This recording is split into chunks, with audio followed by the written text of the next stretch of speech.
Bergarako Danka elkarteak proiektu berri bat abiarazi du.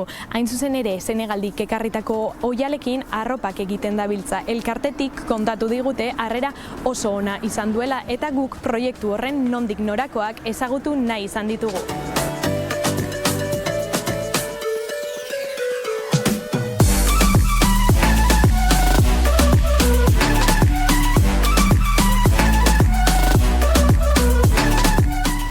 Gutxo gara bera urte bete goiaz ja honi forma eman naixan. Aurrek urtean jaso ginen Donostitik Aurralde Fundaziotik gonbidapen bat Afrika egunean ere sortutako festa baten parte hartzeko. Eta desfile baten bueltan, tailer batzen bueltan joan zan jaixa, eta pentsatu ginen politxa izan alzala, ez? Aurten 2008an Bergaran olako ekimen bat sortzia, ez?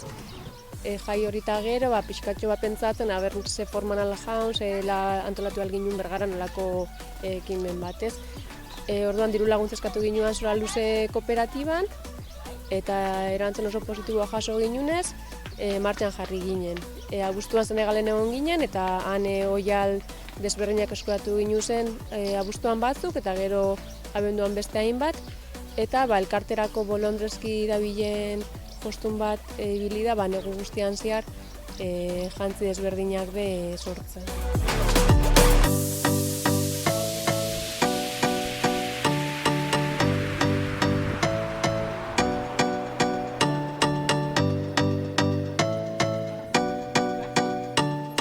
Ulertu duten ezeli, hasiera baten zuen ideia zan beste modu batera ospatzea eguna, ez bakarrik bilduma hau kaleratzen, festa handi bat itxeko asmoa zeuko zuen, baina azkenean koronavirusak plan horrek bertan bera laga ditxo, ezta? Hori da, hasiera baten zan plantamendua zan kulturarteko jai bat antolatzea, tailer desberdinak, jaki desberdinak, debagoien etarrek ezagutzeko Senegal eta Afrikarren hainbat kultur elementu, baina azkenean egokitu behar izan egoerara beste batzu bezala, eta azkenean beste forma bat eman jau, pena bat ematen jaun, azkenean pila bat erropa sortu ginu zen, eta hor bertan lagatzeak ajoian bazinu nahi, ez? Aipatu dozu, ekartzen dozuela oihala Senegaletik, Senegalgo gune konkretu baten egon zineten zuek, zein izan da gero prozesua, erropa hauek sortzekoa, diseinu aldetik, produkzio aldetik?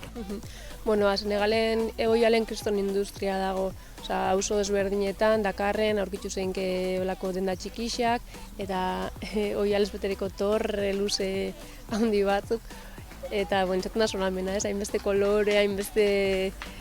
Eta askotan bekostatzen gaguri, gu jostunak ezin zan da, gero pixkatxo bat zela esan visualizatzea, zela gelditxu aldan, baina da hori oihalen paraizua.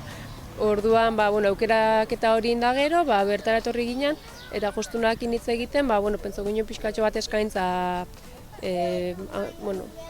zabalena itxia, txaketa, soinekuak, eta batzezua hasieran hortik joan zan gauzia, baina gero pentsu ginen politxa izan alzala, sudaderak azkenean hemen asko erabiltzen dira eta urte guztian zehar dokun klima gaitxik, eta horrek pixkatxo bat sudadera horretu neatzia ero hango oihalekin interesgarria izan alzala eta politxa galditxu altziela, eta azkenean oso pozik gare emaitzakin.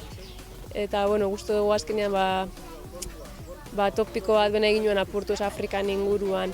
Askotan igual dago ikuspegitza afrikana da, biharrak, pobrezia, eta hori ezin dugu ukatu, hori egon badago, ez? Baina Senegalen behaleitasun, Senegal eta Afrikan komunitate sentimendu oso handi badago. Elkar laguntza, familia, dare balore batzuk gizartean oso potentia diena, eta horrek azkenean gizartea zoriontsu izatea eta alaia izatea sortzen da. Eta horrek bat transmititzen da modan, hango kolore bizixak. Hori pixkatxo bat ekarnea izan dugu, eta gure modakin fusino hori lortu, hori, hango alitasuna pixkatxo bat hona ekartzeko. Eta aldi berian uste dugu, modan bitxartez kulturartekotasun hori eman aldala, ez? Guk elkartetik, gure helburu nagusi bat hori da, kulturartekotasuna sustatzea.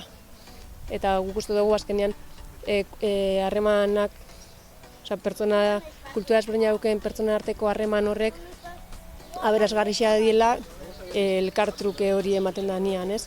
Orduan, modan ikusi dugu emaitza, bi elementu horrek uste hartuta, asko aberatzegoa dela, ez? Oin bi egun hasi zineten salmentakin, ze harrera auki dau Bergararrean, eta Debagoien darren artean orokorrean? Pasada bat izan da.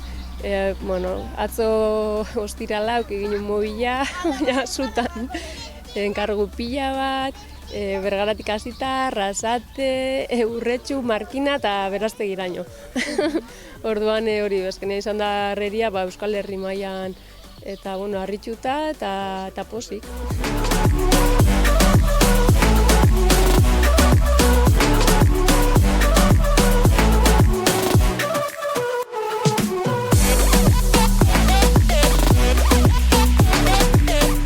Oinazi berri dozue salmentia, baino erosi nahi daben herritarrantzat, nundikin leike erosketa hori?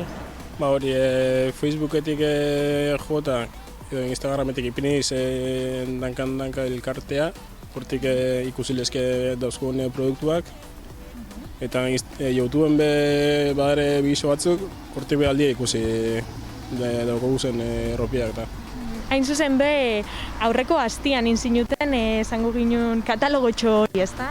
Bai, hori da. Ginen katalogo bat, hori ikusten die erropa danak eta prezioak, bai eben guztien dako.